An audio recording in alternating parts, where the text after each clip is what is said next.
In this video, I'm focusing on the Rolex SkyDweller, and I'm going to share close-up video clips and photos of my favorite steel and precious metal models across their lineup, and that includes the 2 new releases I saw in person at Watches and Wonders in Geneva.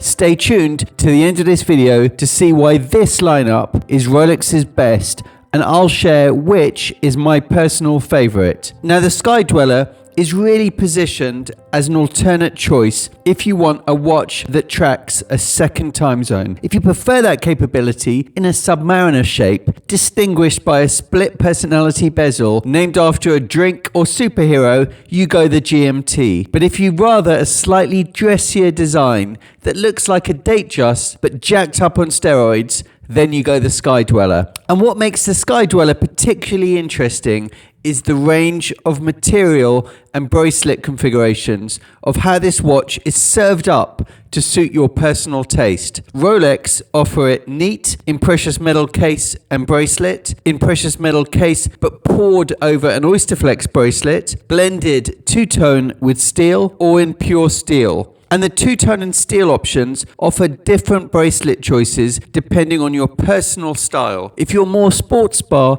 you go the Oyster bracelet. More upmarket wine bar, you go the Jubilee. But before I share close-up clips across the new SkyDweller lineup, I'm going to give a 2-minute context on my own journey and tastes and experience with Rolex that drew me in towards the SkyDweller. And for good measure, I'll start with a personal realization and confession. So stay tuned. My realization: watch addiction is an incurable disease. And the 2 main symptoms that many of you may recognize are, firstly, reality distortion, that willingness to pay a disproportionate sum for a watch, and not just once, but repeatedly. And secondly, self-delusion, convincing oneself that this next watch is the watch you truly need, and then researching and doing everything to validate and manifest that belief. My confession is I have this disease. I'm in need of rehab. And whilst admitting is the first step, I'm going to save that until after I've bought a SkyDweller. And in terms of how I caught this disease, I place much of the blame on Rolex. And importantly, way more than just the brand image and clever marketing, there is something intangible and undeniable, which I freely admit I am a sucker for, and that's how wearing a Rolex made me feel. I feel something when I put on a Rolex, and I find myself looking and appreciating its beauty, and in particular, how it plays with the light. I confess I'm a fan of Rolex, and I do personally feel that they have perfected overall product design across dial, case, elegant tapered bracelets, and quality finishing. Coupling that with the reliable, durable, and accurate movements, many other brands offer some of these attributes, but not all, often falling short on the bracelet, which is so important, or on the dial design, or having that brushed and polished finishing. So much like cigarettes have warnings on the pack of potential health risks, Rolex really should include a health sticker.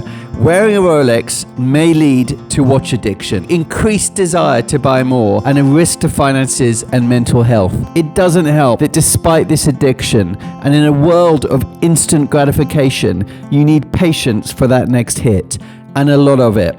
And to be honest, patience isn't something I have. When I've set my heart on something and I've convinced myself I need it, patience doesn't come naturally to me. For those who've watched and enjoyed the Pink Panther films with Peter Sellers, I end up feeling like his adversary does by the end of each film. This obsessive, exasperated Inspector Dreyfus. But I have followed the playbook and learned I needed the buying history and relationships with my AD. I cannot buy the most ultra sought-after models first. And this has inadvertently fueled my addiction further to now owning Omegas, Grand Seikos, Glashütte Original, Panerai, Piaget, Cartier, as well as Tag Heuer. And I love and enjoy and respect each of these brands and enjoy wearing them differently. And I've featured videos on each of these also on this channel, so do check them out if you're interested. But it certainly helps as part of this journey that I generally really do like my supplier and AD goldsmiths, and the sales consultants in the local branch are fantastic. So now I've confessed and explained how I caught this disease and how it was fueled. I'm going to briefly share my journey, slightly peculiar personal tastes, and how and why this led to the SkyDweller being the must-have watch that brings something different to my collection, and I'll show you my favorite models close up. So the first Rolex I was drawn to was the Daytona as a teenager in the 80s and seeing this in a store window. But the first obtainable Rolex I really fell for and own is the Milgauss. This one in Z Blue. I love its fun, quirky, green sapphire crystal case, the lovely Z Blue dial, and the orange lighting bolt second hand. It's got personality, it's playful, it's full of color. I like the fact it isn't serious, it isn't formal, it's joyful. That dial is really beautiful in the light.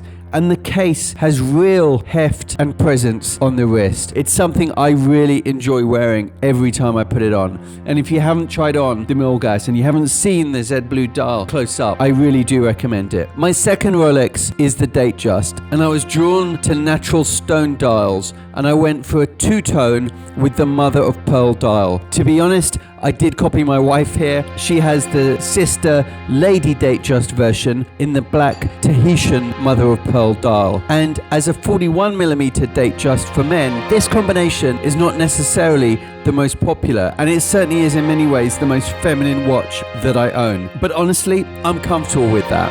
I wanted something that is a contrast to the Milgauss, and I love the classic, elegant and vintage feel. It is completely different expression that resonates with me in a way that has its place and time. Like the Milgauss, I wear this often. In fact, I've been wearing this all week and over the Easter bank holiday weekend. My third Rolex is a Daytona.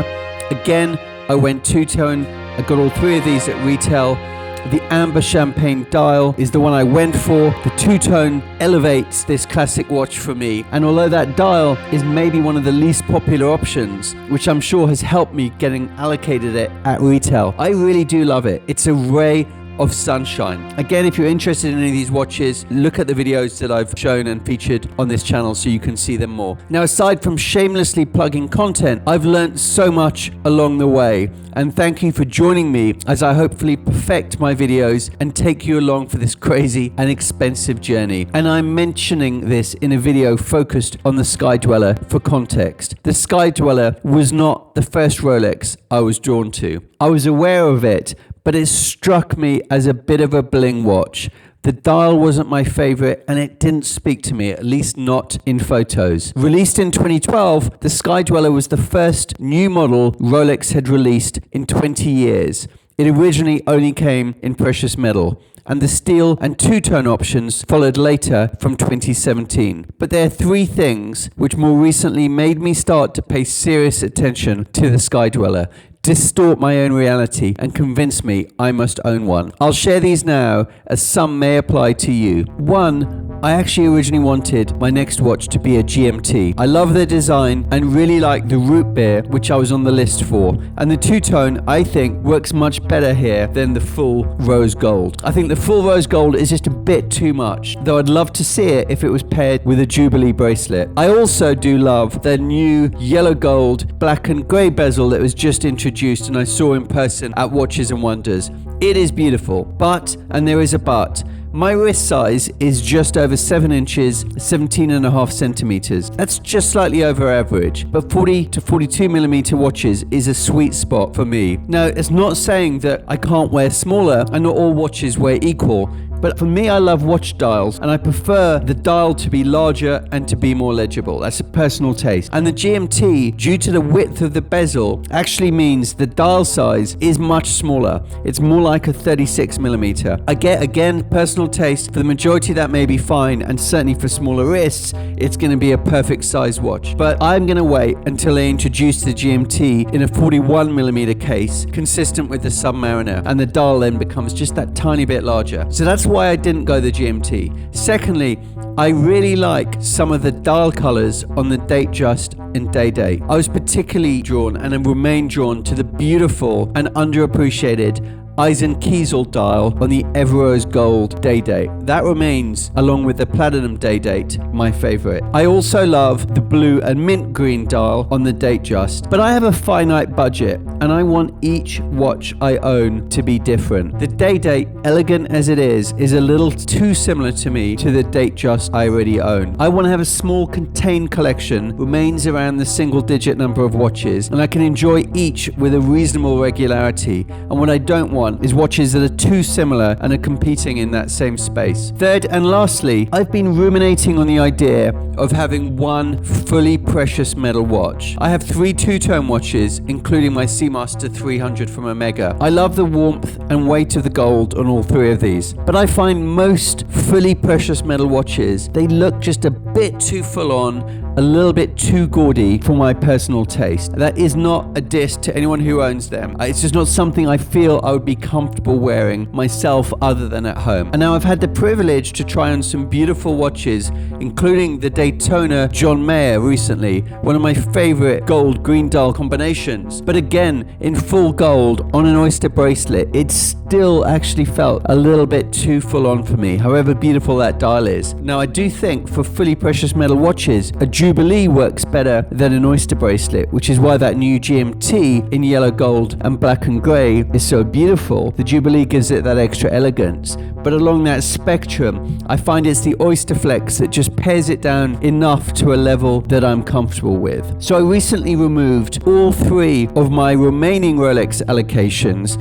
and replaced them with a single one for a SkyDweller. The SkyDweller for me is a giant Datejust with the time zone functionality of a GMT, but with larger dial and with more heft and a useful and intuitive annual calendar thrown in. It therefore has the 2 most useful complications for me in a watch: knowing which months have 30 to 31 days, so I only need to adjust the date once a year on the 1st of March, and also that 2 time zone functionality. As I travel a lot with work, and I also have a team based across Europe and Asia, it provides instant awareness to me of the time in 2 time zones. That is useful. Now, Rolex have been very smart with the design and the intuitive function of this watch. The 9002 movement with 72 hours power reserve has a unique ring command system. So the bezel can be turned up to 3 times to switch mode, and the crown can then be used to adjust the month and date, the local time, and the reference time. Clever.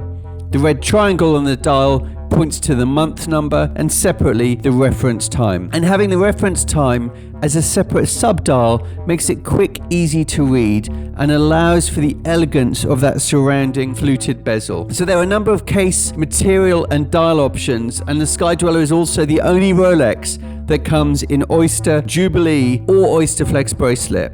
I'll share here the newest released models as well as my favorites that I have tried on, paired to a soundtrack I've made. I really hope you enjoy. Stay tuned to the end when I share which is my favorite and that I have put myself down for.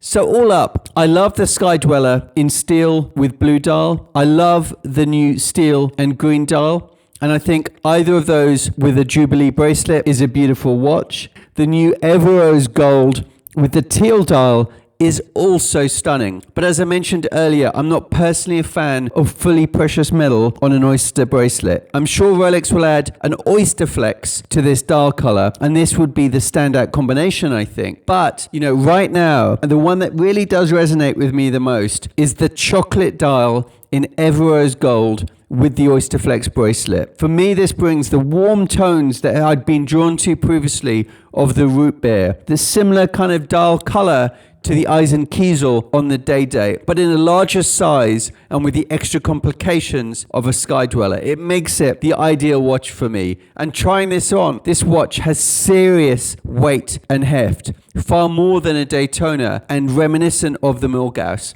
It's a joy on the wrist. So thank you for watching. I hope you enjoyed. Please do like and subscribe. Click notify if you're interested to know when I drop new content, and do leave your comments. Am I mad? Does anyone confirm my views? Or which of these models do you most enjoy? I can't wait to hear. Thank you.